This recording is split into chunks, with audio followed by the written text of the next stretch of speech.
మోహన్ గారు, అంటే చట్టపరంగా ఎలాంటి వివరణ ఇస్తారు దీనికి సంబంధించి?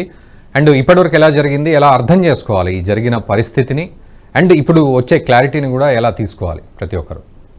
ఎన్ఎస్టీవీకి ఇలాంటి ఒక మంచి బోల్డ్ చర్చ పెట్టినందుకు నిజంగా ధన్యవాదాలండి.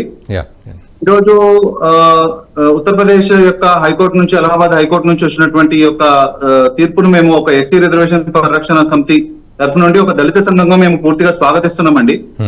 ఎందుకు ఈ మాట అంటున్నామంటే, ఇప్పటికే అంటే సమాజంలో ఉన్నటువంటి కొన్ని చెడు అంటే బ్యాడ్ ఈవిల్ ప్రాక్టీసెస్, అన్టచబిలిటీ, ఇటువంటి రకరకాల కారణాల చేత చాలా వరకు చాలా చోట్ల మతం మారడం జరిగింది. అయితే ఇది ఒప్పుకోవాల్సిన విషయం. కాకపోతే అది ఏ స్థాయికి వచ్చేసిందంటే, మత మార్పిడి అనేది పూర్తిగా ఒక ఇంతకు ముందుకు మామిడి గిరిధర్ గారు ఇంతకు ముందుకు వేరే సార్ మాట్లాడినట్టు, రిలీజియస్ ఫ్రీడమ్ అనేది it is subject to the conversion by undue influences.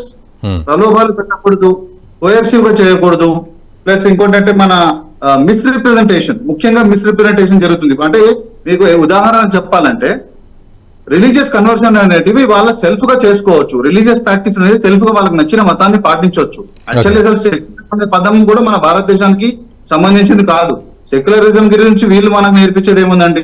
ప్రపంచం మొత్తం వ్యతిరేకించిన యూదుల్ని భారతదేశం స్వాగతించింది, వాళ్ళని హక్కున చేర్చుకుంది, వాళ్ళని కన్నబిడ్డలా చూసుకున్న భూమి ఇది. కాబట్టి వీళ్ళు సెక్యులర్ గురించి వీళ్ళు ఈ మతాలు వచ్చి, పాషాండ మతాలు వచ్చి మనకు నేర్పించేది అసలు అది దయ్యాలు వేదాలు వల్లించినట్టు ఉంటది. అది పక్కన పెడితే విషయం ఏంటంటే, ఈ రిలీజియస్ కన్వర్షన్ అనేది ఈ రోజు చాలా కుట్రగా మారిపోయింది. ఒక పెద్ద మాఫియా లాగా మారిపోయింది. నిజంగా ఎవరైనా నచ్చి, భారత రాజ్యాంగం ఇచ్చినటువంటి స్వేచ్ఛ ప్రకారం ఎవరికి నచ్చిన మతంలో వాళ్ళు వెళ్ళొచ్చు, వాళ్ళు సహాయిగా వాళ్ళు రిలీజియస్ ప్రాక్టీస్ చేసుకోవచ్చు.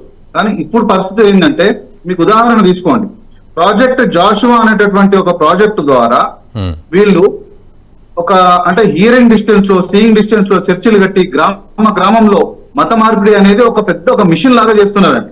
ఇదేమి స్వచ్ఛందంగా జరుగుతున్న రిలీజియస్ ప్రాక్టీస్ కాదు. ఎందుకంటే గ్రౌండ్ లో ఉండి మేము కార్యకర్తల్ని కలుస్తున్నాము, ఎంతో మంది ప్రజల్ని కలుస్తున్నాము, దళిత సోదరులను మతం మారుతున్నటువంటి వాళ్ళని కలుస్తున్నాము. వాళ్ళందరూ చెప్పే సమాధానం ఏంటంటే, మా పిల్లలకి స్కూల్ ఇప్పిస్తారంట, మా పిల్లలకి ఖర్చులకి మాకేదో ఖర్చులకు వస్తుందని, లేకపోతే హాస్పిటల్లో చూపిస్తారని. వాస్తవానికి ఇది పూర్తిగా భారత రాజ్యాంగం ప్రకారం చూస్తే ఇది అంతా కూడా తప్పు.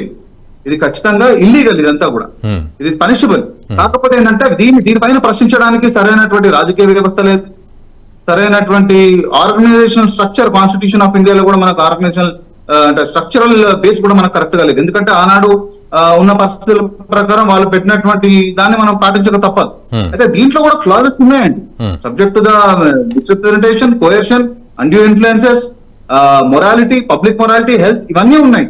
ఈరోజు కొన్ని మీరు స్వస్థత సభలు చూడండి, అసలు స్వస్థత సభల్లో జరిగేది పచ్చి మోసం, పచ్చి అబద్ధం, పచ్చి అన్డ్యూ ఇన్ఫ్లుయెన్స్, మిస్రిప్రజెంటేషన్. ఇంకా ముఖ్యంగా చెప్పాలంటే, మ్యాజికల్ రెమెడీస్ యాక్ట్ ప్రకారం చూస్తే స్వస్థత సభల్లో జరిగేది పూర్తిగా ఇల్లీగల్, పూర్తిగా క్రిమినల్ యాక్టివిటీ. మోసం, ప్రజల్ని బ్లంట్ గా మోసం చేస్తున్నారు. సో వాళ్ళు ఏదో వాడు వచ్చేసి అక్కడ ఉన్నటువంటి పాస్టర్ వచ్చేసి తను ఏదో జీసస్ పేరుతోటి అది చేసేదంగానే కళ్ళు వచ్చేస్తాయా, కాళ్ళు వచ్చేస్తాయా, కిడ్నీ రోగాలు పోతాయా, కిడ్నీ రాళ్ళు పోతాయా? మరి అట్లంటే మరి వీళ్ళు చాలా క్రిస్టియన్ మిషనరీ హాస్పిటల్స్ ఉన్నాయి కదా, మరి క్రిస్టియన్ మిషనరీ హాస్పిటల్స్ ఎందుకు కట్టినట్టు? అన్ని మరి ప్రార్థనతో తగ్గిపోతే మరి క్రిస్టియన్ మిషనరీ ద్వారా వాళ్ళ ఫండింగే కదా, మరి హాస్పిటల్స్ ఎందుకు కట్టినట్టు? లేదు, హాస్పిటల్స్ లో తగ్గుతాయి, చర్చిలలో తగ్గదు అంటే మరి చర్చిలలో ఇదంతా ఏంది? దీని మరి క్రైస్తవ సమాజం అంటే అందరు క్రైస్తవులు ఇలాగే చేయాలని అంటలేను, చేస్తున్నారు అన్నట్లేదు. కానీ మరి దీన్ని క్రైస్తవ సమాజం ఖండించకుండా ఎందుకు ఉంటుంది? ఖండించాలి కదా. అంటే తప్పుడు దారుల్లో ఈరోజు మత వ్యాప్తి చేస్తున్నారు. చూడండి, ఎవరి మతం వాళ్ళు పాటించుకుంటే మాకు ఎటువంటి బాధ లేదు. కానీ కుట్రపూరితంగా భయంకరమైనటువంటి ఒక వ్యాధి లాగా దీన్ని పాకింపజేస్తున్నారు కొంతమంది వ్యక్తులు కలిసి, కొన్ని మిషనరీలు, కొన్ని అంతర్జాతీయ సంస్థలు కలిపి.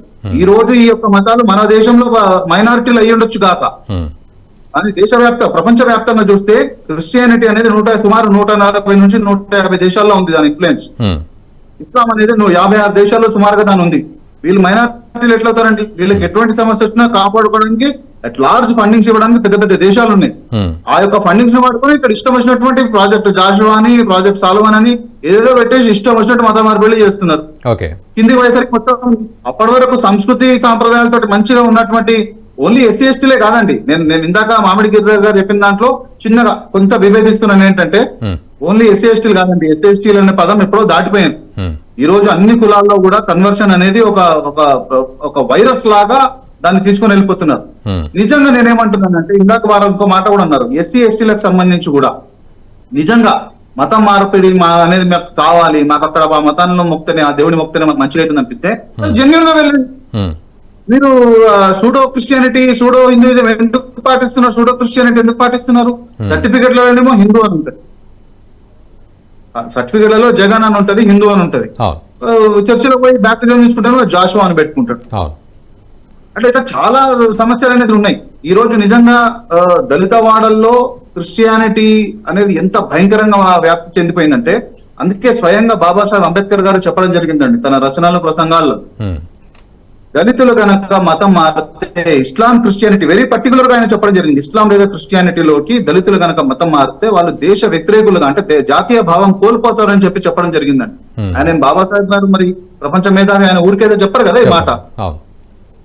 కాబట్టి క్రిస్టియానిటీ విషయంలో మేమేం యాజ్ అ హోల్ క్రిస్టియానిటీ వ్యతిరేకించాం, కానీ వీళ్ళు క్రిస్టియానిటీని పెంచుకోవడం కోసము వీళ్ళు పాటిస్తున్నటువంటి విధి విధానాలు ఏవైతే ఉన్నాయో అసలు అది మంచిది కాదు, శ్రేయస్కరం కాదు. దీన్ని క్రైస్తవంలో ఉన్నటువంటి కొంతమంది మేధావులు కానీ నిజాయితీ పరులు కానీ దీన్ని ఖండించాలి. లేకపోతే ఖచ్చితంగా ఏదో రోజు హిందూ సమాజంలో కానీ ఇతర సమాజంలో కానీ రివోల్ట్ వస్తుంది. ఈరోజు చూడండి మీరు, అమెరికా ఒరిజినల్ రిలీజన్ ఏదండి? వీళ్ళు ఇక్కడ మన పీస్ గురించి మాట్లాడతారు, శాంతి గురించి మాట్లాడతారు.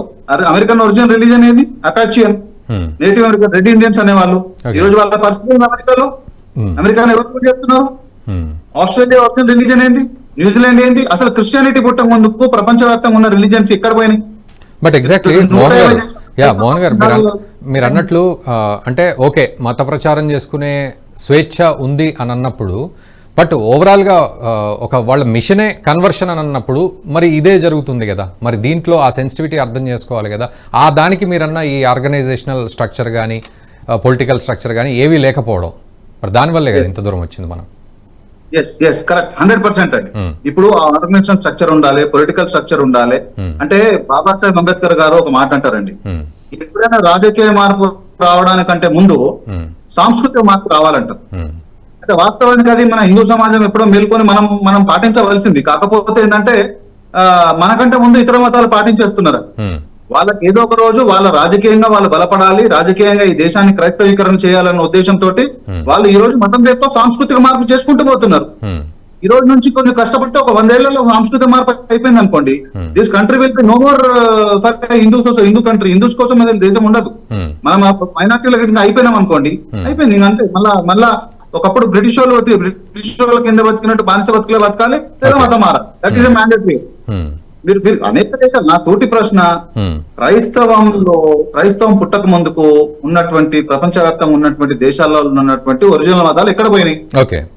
వాళ్ళ అస్తిత్వం ఏమైపోయింది? బెస్ట్ ఎగ్జాంపుల్ అమెరికా ఉంది కదా, అర్మేనియా కానీ ఆఫ్రికన్ లో ఎన్నో దేశాలు కానీ. కాబట్టి ఇది కేవలం ఒక వాలంటీర్ గా జరుగుతున్నటువంటి అంశమేమి కాదు. అందుకే నేను అంటున్నాను, ఒక ప్రాజెక్ట్, ఒక మిషన్ లాగా పెట్టుకొని పూర్తిగా భారతదేశాన్ని క్రైస్తవీకరణ చేసేటటువంటి ఉద్దేశంతో ఈ యొక్క కొన్ని కాన్స్పిరసీస్ కుట్రలు జరుగుతున్నాయి. కాబట్టి ఖచ్చితంగా హిందూ సమాజం ఎదుర్కోవాలి, దీనిపైన ప్రభుత్వాలు కూడా చర్యలు తీసుకోవాలి. కోర్టులు కూడా ఇటువంటి కొన్ని సెన్సిటివ్ ఇష్యూస్ అనేటివి గమనించి వాటిపైన ఇలాంటి తీర్పులు వస్తే ఖచ్చితంగా అది మంచి పరిణామం అని చెప్పి నేను భావిస్తున్నాను. Exactly sir. ఈ వీడియో మీకు నచ్చినట్టయితే లైక్ చేయండి, 10 మందికి షేర్ చేయండి. అలాగే కామెంట్ల రూపంలో మీ అభిప్రాయాలను మాతో పంచుకోండి. Nationalist hub group of channels ను సబ్స్క్రైబ్ చేసుకుని తెలుగునాట జాతీయవాద జర్నలిజాన్ని ప్రోత్సహించండి. ఈ వీడియో కింద ఉన్న బెల్ ఐకాన్ పై క్లిక్ చేయడం మర్చిపోవద్దు.